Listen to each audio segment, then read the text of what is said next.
Helo pawb, croeso i'r Ysgol Sul. Mae'n gret cael bod gyda chi eto, a gobeithio ydych chi gyd yn cadw'n iawn.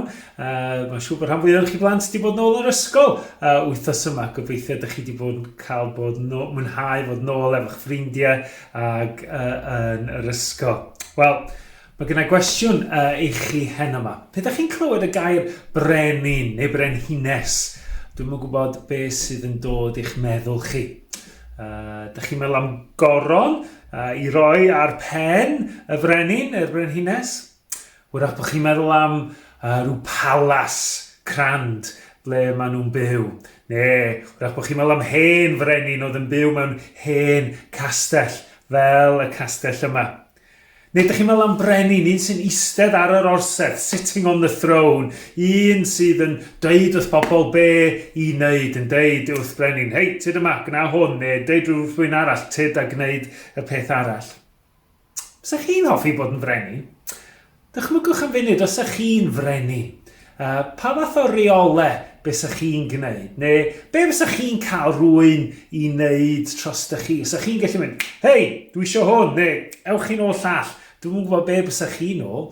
Wrach ydych chi'n meddwl, arbennig wrth dod na gos i'r pasg. Ewch chi'n ôl llwyth o wyau pasg i mi. A cliciwch bysedd a bysedd hynny'n digwydd. Wel, mae'n efrenin yn ein stori ni o'r Beibl heddiw. Ond mae o'n frenin wahanol iawn i brenin fel yna. I ddeud y gwir, hwn ydy y brenin fwyaf pwysig erioed. A pwy ydy'r brenin yna? Wrth gwrs, Iesu ydy'r brenin yna.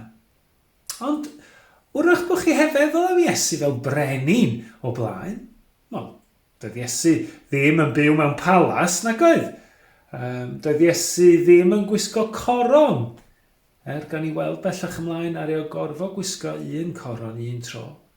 Ac wrach, oedd o ddim yn ymddwyn fel brenin mewn rhai ffedd. Oedd o'n deud wrth pobl be oedden nhw'n gofod gwneud neu ble oedden nhw'n gofod mynd neu dod â pethau iddo fo. Ond hynny gyd, mae'r Beibl yn dangos ni, Iesu oedd ac ydy'r brenin gorau erioed. Y brenin oedd yn llawn cariad. A mae Iesu dal yn frenin heddiw. A dyna pam da ni'n excited i edrych ar y stori yma gyda'n gilydd. Pam da ni'n gwrando ar y stori ar ei ddigwydd wythnos cyn y Pasg. Dyma nhw'n cyrraedd pentre o'r enw Bethania wrth fynydd yr olewydd yn ymyl Jerwsalem. Dyma Iesu'n deud wrth ddau o'i ddisgyblion, ewch i'r pentre acw sydd o'ch blaen chi, ac wrth fynd i mewn iddo, dewch o hyd i ebol wedi rwymo. Un does neb wedi bod ar ei gefn o blaen, dewch ar mil i mi. Ac os bydd rhywun yn gofyn, beth ydych chi'n ei wneud, dydwch mae'r meistr ei angen, bydd yn ei anfon yn ôl wedyn. Felly i ffwrdd â nhw, a dyna lle roedd yr ebol allan yn y stryd wedi rwymo wrth drws. Pan ddeithon nhw ar ebol at Iesu, dyma nhw'n taflu'r cotiau drosto. A dyma Iesu'n eistedd ar ei gefn. Roedd llawer o bobl yn gosod eu costiau fel carped ar y ffordd o'i flaen, neu canghennau deiliog oedden nhw wedi torri o'r caeau. Roedd pobl tu blaen a tu ôl iddo'n gweiddi, Hosanna! Clod i ti! Mae'r un sy'n dod i gynrychiol i'r arglwydd wedi fendithio'n fawr. Hosanna! Clod i Dduw yn y nefoedd ucha. Dych chi'n gweld roedd Iesu yn frenin, ond ddim fel unrhyw frenin arall. Chi'n gweld, roedd brenhinoedd amser Iesu yn aml, os o'n nhw'n dod i fewn i ddinas, oedden nhw'n dod i fewn ar gefn ceffyl mawr, oedd gen nhw rhyw glefydd mawr, ac oedden nhw'n wrth i boddau yn brolio eu hunain ac yn dangos eu pŵer a'i nerth. Ond sylwch ar beth ar Iesu ddod i fewn i Jerwsalem. Dych chi'n cofio? Ar ei ddod ar gefn mil. Ond wrth wneud hyn, roedd Iesu'n dangos bod o ddim fel y brenhinoedd eraill, ond oedd o hefyd yn dangos mae Iesu oedd y brenin oedd Duw wedi addo i achub y byd i gyd. Chi'n gweld, cannoedd o flynyddoedd yn ôl yn yr Hen Testament, oedd Duw wedi deud bod o'n mynd i anfon brenin. Ac ar ei ddeud am y brenin yma, yn llyfr Secharia, sbiwch ar yr adnod, edrych, mae dy frenin yn dod, mae'n addfwyn ac yn marchogaeth ar asyn. Chi'n gweld, Iesu oedd y Meseia, y brenin oedd bobl Dduw wedi bod yn disgwyl am, canrifoedd i ddod i achub. A dyna pam oedd y dyrfa yn excited. Oedden nhw'n excited, mae'r brenin wedi dod. Dwi'n gwybod beth sy'n cael chi yn excited. Bych chi wrach yn gwylio hwn ar ddydd Sul, a gwrach bod Cymru gobeithio wedi ennill y Grand Slam ddoe ar ddydd Sadwrn, di curo Ffrainc. Chos pe mae Cymru sgorio cais, dwi'n cael yn really excited. Dwi'n mynd, yes! Neu wrach, dychmygwch bod eich hoff band chi. Dwi'n bod pwy sa'r grŵp sa chi'n licio mwy. Dychmygwch bod nhw'n dod i Bala a bod chi'n cael cyfle i weld nhw. Wrach yn dod i'ch ysgol chi. Sa chi'n, sa chi'n cael yn really excited bysech. Wel, oedd y dyrfa yn really excited y diwrnod yna. Chos oedden nhw'n gweld bod y brenin wedi dod. A ydych chi'n cofio be ar nweiddi?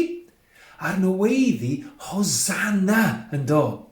A mae Hosanna yn golygu, achub ni, please. Dyna be mae o'n golygu.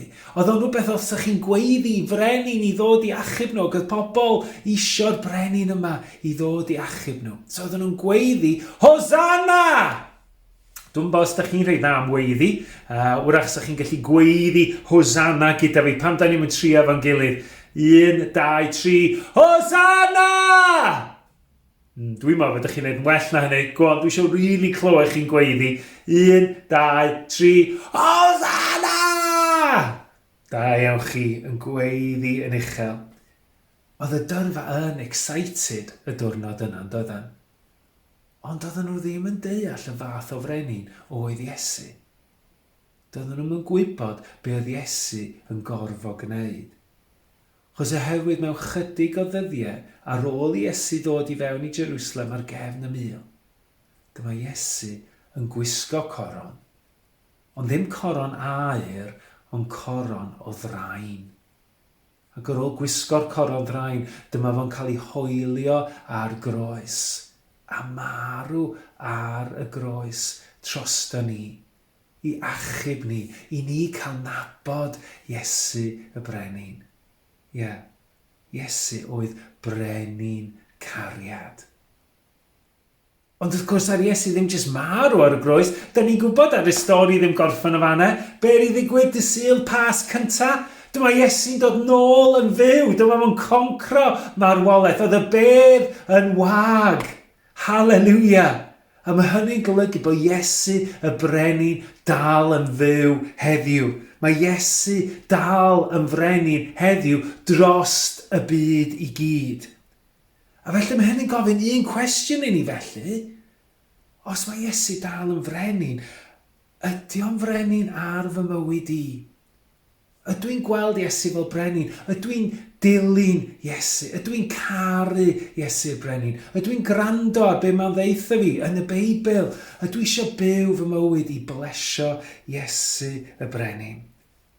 Chos does na ddim brenin gwell i'w ddilyn, a does na ddim bywyd gwell na dilyn Iesu y brenin. Be oedd yr adnod na o'r Hen Testament yn dweud eto? Edrych, mae dy frenin yn dod. Ydyn ni'n gallu deud heddiw, mae Iesu ydy fy mrenin ni. Ac ydyn ni eisiau rhoi croeso iddo fo, fel ar y dyrfa yna, gwneud ar y diwrnod cyntaf yna. Gan i weddio efo'n gilydd. Diolch Iesu, dy fod ti yn frenin. Diolch i ti fod ti'n fyw heddiw a fod ti yn teyrnasu, bod ti ar dy orsedd yn y nefoedd. Diolch i ti bod ti wedi caru ni gymaint, a fel dyn ni'n dysgu adeg y Pasg, bod ti wedi caru ni gymaint i farw trosto ni ar y groes, i ni cael dy nabod di, i ni cael nabod Iesu y brenin, a cael fod yn ffrindiau i ti, a cael dy ddilyn di. Iesu, dyn ni eisiau ti fod yn frenin ar ein bywyd ni. Diolch Iesu. Amen. A felly, da ni jyst mynd i orffen efo can sy'n sôn am diwrnod ar Iesu ddod i fewn i Jerwsalem a'r dyrfa yn gweiddi Hosanna. Diolch yn fawr i chi.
Yeah.